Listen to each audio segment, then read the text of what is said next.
by U.S. Surgeon General Dr. Jerome Adams. And Dr. Adams, the CDC just recommended that all events consisting of 50 people or more be canceled for at least the next 8 weeks. And on top of that, you have people that go into businesses. Restaurants are still open in some places. Should we go to stores? What should we do? Or should we stay home and not go anywhere and not have any visitors? What is your recommendation?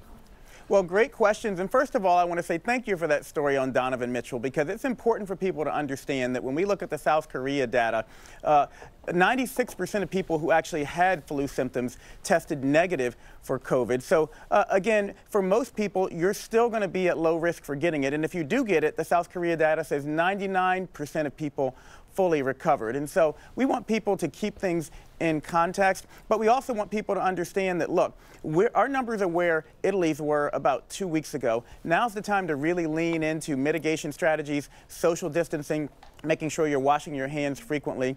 And what I would recommend to folks is what Tony Fauci said yesterday.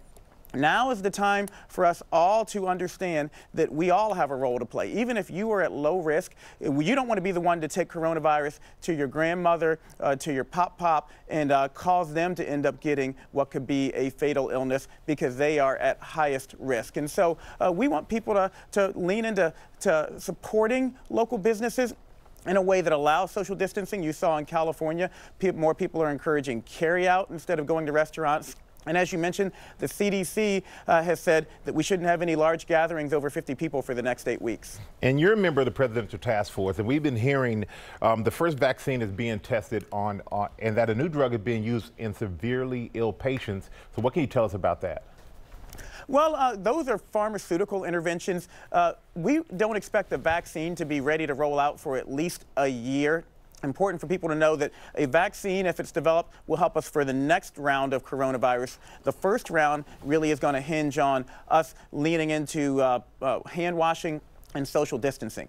Remdesivir is a medication that people are experimenting with to treat coronavirus. And again, that looks promising thus far. But what's really going to get us through this are those tried and true public health measures that we've been talking about all along. And I think it's also important to note that yesterday there was a briefing at the White House where we helped America understand we really feel like we've turned the corner on testing. We're going to focus first on healthcare workers, the people who take care of the people, and also those at highest risk, people over 65 with symptoms. But we feel like over the next week, and I'm already hearing it, people in communities saying, I'm seeing testing now, I'm seeing more testing now, so that we can get a better handle on the number of cases in communities. But people still, whether you're positive, negative, whether you get a test or not, if you've got respiratory symptoms, you probably have an infectious disease of some sort. It's just as likely to be the flu as COVID, but you should stay at home.